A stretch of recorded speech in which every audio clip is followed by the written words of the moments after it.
வணக்கம். இது லங்காஃப ஊடகத்தின் இன்றைய எல்லை பாதுகாப்பு செய்திகள். முதலில் தலைப்புச் செய்திகள். சட்டவிரோத குடியேற்றத்துக்கு ராணுவத்தை பயன்படுத்துமாறு இங்கிலாந்து பிரதமருக்கு ட்ரம்ப் பரிந்துரை. நடுவானில் ட்ரம்பின் விமானத்தை நெருங்கிய பயணிகள் விமானத்தால் பரபரப்பு. முக்கிய வாக்குறுதியை மீறும் புடின், தளமல் நிலைக்கு செல்லும் ரஷ்யா. காசா மருத்துவமனைகளை குறிவைத்து தாக்கும் இஸ்ரேல், பதிலுக்கு 4 ராணுவத்தினரை கொன்ற ஹமாஸ். அகமதாபாத் விமான விபத்து, போயிங் ஹனிவெல் நிறுவனங்கள் மீது அமெரிக்காவில் வழக்கு.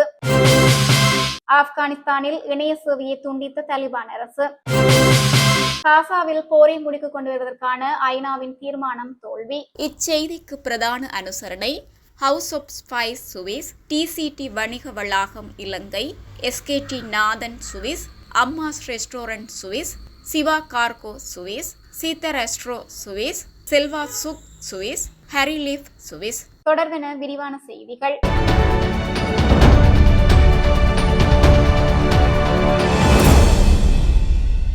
சட்டவிரோத குடியேற்றத்தை தடுக்க இங்கிலாந்தின் பிரதமர் கீர் ஸ்டார்மர் இராணுவத்தை பயன்படுத்தலாம் என்று டொனால்டு ட்ரம்ப் பரிந்துரைத்துள்ளார். அமெரிக்க ஜனாதிபதியின் 2வது அரசுமுறை இங்கிலாந்து பயணத்தின் முடிவை குறிக்கும் செய்தியாளர் சந்திப்பின் போதே ட்ரம்ப் இந்த பரிந்துரையை முன்வைத்துள்ளார். இங்கிலாந்து பிரதமருடனான சந்திப்பின் போது இடப்பெயர்வு பிரச்சனைகள் குறித்து விவாதித்ததாக ட்ரம்ப் இதன் போது தெரிவித்துள்ளார். அமெரிக்காவில் எல்லைகளை பாதுகாப்பதற்கான தனது கொள்கைகளை பற்றி அமெரிக்க ஜனாதிபதி தமது அனுபவங்களை பகிர்ந்து கொண்டுள்ளார். அத்துடன் சிறிய படகுகளில் ஆங்கில கால்வாயை கடக்கும் புலம்பெயர்ந்தோருடன் இங்கிலாந்து இதுபோன்ற சவாலை எதிர்கொள்வதாகவும் அவர் குறிப்பிட்டுள்ளார். அமெரிக்க ஜனாதிபதி டொனால்டு ட்ரம்ப் தனது மனைவி மெலனியா ட்ரம்புடன் பிரிட்டனுக்கான அரசுமுறை பயணமாக புறப்பட்ட போது அவர்களின் ஏர்போர்ஸ் ஒன் விமானம் வானில் பறந்து கொண்டிருந்த போது பாரிய பதற்றம் ஒன்று ஏற்பட்டுள்ளது. லாங் தீவுக்கு மேல் பறந்து கொண்டிருந்த ட்ரம்பின் விமானத்திற்கு இணையாக ஸ்பிரிட் ஏர்லைன்ஸ் நிறுவனத்தின் ஸ்பிரிட் 1300 விமானமும் நெருக்கமாக பறந்ததால் இந்த நிலை ஏற்பட்டதாக சர்வதேச செய்திகள் தெரிவிக்கின்றன. போர்ட் ஸ்டாண்டே நகரிலிருந்து ஹாஸ்டனுக்கு புறப்பட்டிருந்த இந்த பயணிகள் விமானம் எதிர்பாராத வகையில் ட்ரம்பின் விமானத்துக்கு அருகில் வந்ததால் கட்டுப்பாட்டு அறையில் பதற்றம் நிலவியுள்ளது. அதன் போது நியூயார்க் டவர் விமான கட்டுப்பாட்டு மையம் உடனடியாக அந்த விமானத்துடன் தொடர்பு கொண்டு 20 டிகிரி வலதுபுறம் திரும்புங்கள் என உத்தரவு பிறப்பித்தும் விமானிகள் உடனடியாக பதிலளிக்காததால் பதற்றம் மேலும் அதிகரித்ததாக கூறப்படுகிறது. எவ்வாறாயினும் 2 விமானங்களுக்கு இடையே சுமார் 8 முதல் 11 மைல் தூரம் இருந்ததால் எந்தவித விபத்தும் நடைபெறவில்லை. 2 விமானங்களும் பின்னர் பாதுகாப்பாக தரையிறங்கின. ரஷ்யாவில் வரவு செலவு திட்ட பற்றாக்குறை அதிகரித்துள்ள நிலையில் அரசு பெறுமதி சேர் வரி வீதத்தை உயர்த்துவது குறித்து ஆலோசித்து வருவதாக தகவல்கள் வெளியாகியுள்ளன.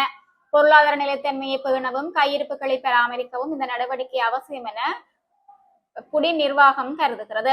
ஆனால் போர் முடியும் வரை புதிய வரி உயர்வுகள் இருக்காது என பொதுமக்களுக்கு வாக்குறுதி அளித்திருந்த புடினின் நிலைப்பாட்டுக்கு இது முரணாக பார்க்கப்படுகிறது.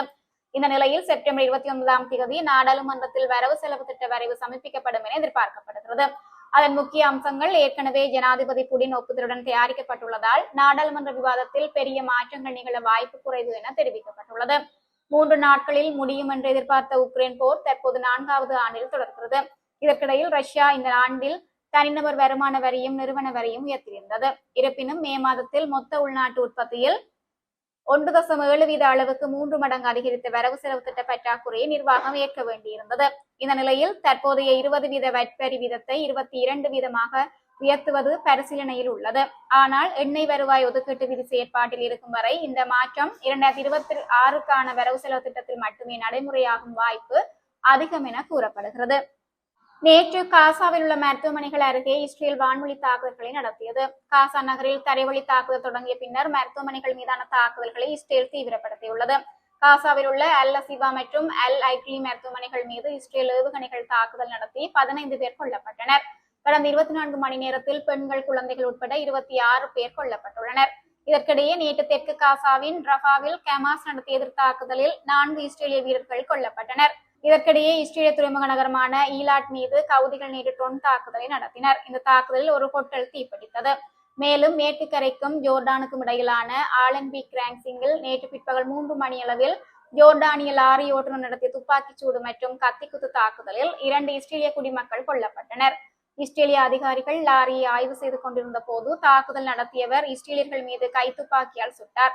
பின்னர் லாரியில் இருந்து இறங்கி அருகில் இருந்தவர்களை கத்தியால் குத்தினார். சம்பவ இடத்திலே இஸ்ரேலிய பாதுகாப்பு அதிகாரிகளால் அவர் சுட்டுக் கொல்லப்பட்டார். கடந்த ஜூன் 12 அன்று அகமதாபாத்திலிருந்து லண்டனுக்கு புறப்பட்ட ஏர் இந்தியா 171 போயிங் விமானத்தில் 2 இயந்திரங்களும் செயலிழந்து புறப்பட்ட சிறிது நேரத்திலேயே அருகில் உள்ள கட்டிடத்தின் மோதி விபத்துக்குள்ளானது. இந்த விபத்தில் 260 பேர் உயிரிழந்தனர். இந்த நிலையில் உயிரிழந்தவர்களில் 4 பேரின் குடும்பங்கள் அமெரிக்க விமான உற்பத்தியாளர் போயிங் மற்றும் எரிபொருள் ஸ்விட்ச் ஐ தயாரித்த உபகரண நிறுவனமான ஹனிவெல் மீது நஷ்டஈடு கேட்டு வழக்கு தொடர்ந்துள்ளனர். அமெரிக்காவின் டெலாவேர் உயர்நீதிமன்றத்தில் கடந்த செவ்வாய்க்கிழமை தாக்கல் செய்யப்பட்ட மனுவின்படி தாக்கல் செய்யப்பட்டுள்ள வழக்கில் விமானத்தில் எரிபொருள் ஸ்விட்ச் பொருத்தப்பட்டுள்ள இடம் மற்றும் அதன் வடிவமைப்பு காரணமாக விபத்து நிகழ்ந்ததற்கான சாத்தியங்கள் அதிகமாக உள்ளன என்று மனுதாரர்கள் குறிப்பிட்டுள்ளனர். காங்பீட் குரல் பதிவு கருவியில் ஒரு விமானி நீங்கள் ஏன் எரிபொருளை தடுத்தீர்கள் என்று கேட்பது பதிவாகியுள்ளது. மற்ற விமானி நான் செய்யவில்லை என்று பதிலளித்தார். விசாரணையில் எரிபொருள் சுவிட்சுகள் கட் ஆஃப் நிலையில் இருப்பது தெரிய வந்தது.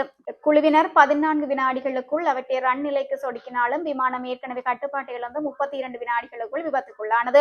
இருப்பினும் இந்த சுவிட்சுகளின் வடிவமைப்பை அமெரிக்க பெடரல் ஏவியேஷன் அட்மினிஸ்ட்ரேஷன் சோதனை செய்து அங்கீகரித்துள்ளது. இந்த விபத்து குறித்து FAA நிர்வாகம் தரப்பில் அளிக்கப்பட்ட விளக்கத்தில் எரிபொருள் சுவிட்ச் கோளாறால் விபத்து நிகழ்ந்திருக்க வாய்ப்பில்லை என கூறப்பட்டிருந்தது. ஆப்கானிஸ்தான் நாட்டில் சுமார் 6 மாகாணங்களில் ஃபைபர் ஆப்டிக் இணைய சேவைக்கு தலிபான் அரசு தடை விதித்து உத்தரவிட்டுள்ளது. தலிபான்களின் உச்ச தலைவர் கபதுல்லா அகுன்சாதா பிறப்பித்த உத்தரவின் பேரில் இந்த நடவடிக்கை எடுக்கப்பட்டுள்ளது. ஒழுக்கக்கேட்டை தடுக்க இந்த தடை விதிக்கப்பட்டதாக அதிகாரிகள் கூறுகின்றனர். இதனால் ஆப்கானிஸ்தானின் அரசு அலுவலகங்கள், தனியார் நிறுவனங்கள் மற்றும் இல்லங்களில் வைஃபை இணைய வசதி துண்டிக்கப்பட்டுள்ளது. கடந்த செப்டம்பர் 16ஆம் தேதி முதல் வடக்கு பால்க் மாகாணத்தில் வைஃபை இணைய சேவைகள் துண்டிக்கப்பட்டன. இதனைத் தொடர்ந்து ஆப்கானிஸ்தானின் வடக்கு மற்றும் கிழக்கு மாகாணங்களான பாக்லான், பெடாக்ஷான், குண்டூஸ், நான்காகு மற்றும் தகார் ஆகிய மாகாணங்களில் நேற்று முதல் இணைய சேவைகள் துண்டிக்கப்பட்டுள்ளன. இதன் காரணமாக பல்லாயிரக்கணக்கான மக்கள் அதிவேக இணைய சேவையை இழந்துள்ளனர். பல நிறுவனங்கள் மற்றும் தனிநபர்கள் தங்கள் வணிகம் மற்றும் அன்றாட நடவடிக்கைகளுக்கு இணையத்தை பெரிதும் நம்பி இருப்பதால் இது பெரும் பொருளாதார இழப்பை ஏற்படுத்தும் என அஞ்சப்படுகிறது. பாதிக்கப்பட்ட பகுதிகளில் தொலைபேசி நெட்வொர்க்குகள் வழியாக மட்டுமே இணையத்தை அணுக முடியும். ஆனால் அதுவும் அடிக்கடி துண்டிக்கப்படுவதால் சிரமமான சூழல் ஏற்பட்டுள்ளது. மேற்கு ஆசிய நாடான இஸ்ரேல் மீது 2023 அக்டோபர் 7ஆம் தேதி ஹமாஸ் பயங்கரவாதிகள் தாக்குதலில் ஈடுபட்டனர். 251க்கும் மேற்பட்டோரை பிணைய கைதிகளாக பிடித்து சென்றனர். இதற்கு பதிலடியாக பாலஸ்தீனத்தின் காசா மீது இஸ்ரேல் போரை துவங்கியது. இதில் 60,000க்கும் மேற்பட்டோர் பலியாகியுள்ளனர். தற்போது வரை 80% காசா பகுதிக்குள் இஸ்ரேல் ராணுவத்தின் கட்டுப்பாட்டுக்குள் கொண்டு வரப்பட்டுள்ளதாக தகவல் வெளியாகியுள்ளது. இஸ்ரேல் ராணுவம் பாலஸ்தீனத்தின் காசா நகருக்குள் தரை வழியாக ஊடுருவி முன்னேறி வருகிறது. இதையடுத்து அங்கு பதற்றம் அதிகரித்துள்ளதால் பாலஸ்தீனியர்கள் காசா நகரை காலி செய்து கால்நடையாகவும் வாகனங்கள் மூலமாகவும் கூட்டமாக வெளியேறி வருகிறார்கள். இந்த நிலையில் காசாவில் உடனடியாக போரை முடிவுக்கு கொண்டு வருவதற்கான ஐநா பாதுகாப்பு கவுன்சிலின் தீர்மானம் தோல்வியடைந்தது. அமெரிக்கா மீண்டும் தனது வீட்டோ அதிகாரத்தை பயன்படுத்தி தீர்மானத்தை தோல்வியடைய செய்துள்ளது. சுவிட்சர்லாந்துல வீடு வாங்க போறீங்க, இல்ல ஆல்ரெடி உங்களுக்கு அங்க வீடு இருக்குன்னா இந்த வீடியோ உங்களுக்காக தான். ஸோ ஸ்கிப் பண்ணாம ஃபுல்லா பாருங்க. ஒரு மனிதனுக்கு வீடு அப்படிங்கிறது ரொம்பவே அத்தியாவசிய தேவைகள்ல முக்கியமான பங்கு வகிக்கிறதே இந்த வீடு தான். ஸோ அப்படி வீடு வாங்குறது, விற்கிறது, இது சம்பந்தமா உங்களுக்கு இருக்கிற நிறைய ப்ராப்ளத்துக்கு சொல்யூஷன் தர ஒரே இடம் தான் உங்கள் செல்வாசக். Your future our vision. இப்போ சுவிட்சர்லாந்துல வீட்டோட வட்டி விகிதத்துல நல்ல மாற்றம் வந்திருக்கு, நிறைய குறைஞ்சிருக்கு. ஸோ நீங்க ஏதாவது அக்ரிமெண்ட் போட்டு வச்சிருக்கீங்கன்னா இப்பவே அதை ரெனிவல் பண்ணி மாற்றி வச்சுக்கிட்டீங்கன்னா உங்களுக்கு நிறைய ப்ராஃபிட்ஸ் இருக்கும். ஸோ இது சம்பந்தமா உங்களுக்கு ஏதாவது அப்டேட்ஸ் வேணும், இந்த மாற்றத்துல உங்களுக்கு ஏதாவது டவுட் இருக்கு அப்படின்னா மறக்காம ஸ்கிரீன்ல தெரிய நம்பர் கால் பண்ணுங்க. சுவிட்சர்லாந்துல நீங்க வீடு வாங்கணும் இல்ல வீடு விற்கணும், அந்த மாதிரி ஏதாவது உங்களுக்கு தேவைகள் இருந்தா மறக்காம எங்களை கான்டாக்ட் பண்ணுங்க. உங்களோட எல்லா தேவைகளையும் உங்க ஃபேமிலியில ஒரு மெம்பரா இருந்து நாங்க பார்த்து பண்ணி கொடுப்போம். இது உங்கள் செல்வாசக். இச்செய்திகளுக்கு பிரதான அனுசரணை செல்வாசோக் இமோபிலியன், சுவிஸ் நாட்டில் முன்னணி நிறுவனம். தொடர்புகளுக்கு 07951464428. வீடு வாங்க, வீடு கட்ட, வீடு திருத்த மற்றும் வீட்டுக்கடன். Your future our vision. இது போன்ற மேலும் பல முக்கிய சுவாரஸ்யமான செய்திகளை அறிந்து கொள்ள லங்காஃபோ யூடியூப் சேனலை சப்ஸ்கிரைப் பண்ணுங்கள். எமது செய்திகள் உடனடியாக கிடைக்க பெல் பட்டனை அழுத்துங்கள். அத்தோடு எமது செய்திகளை மற்றவர்களும் பார்வையிட ஷேர் செய்யுங்கள். நன்றி.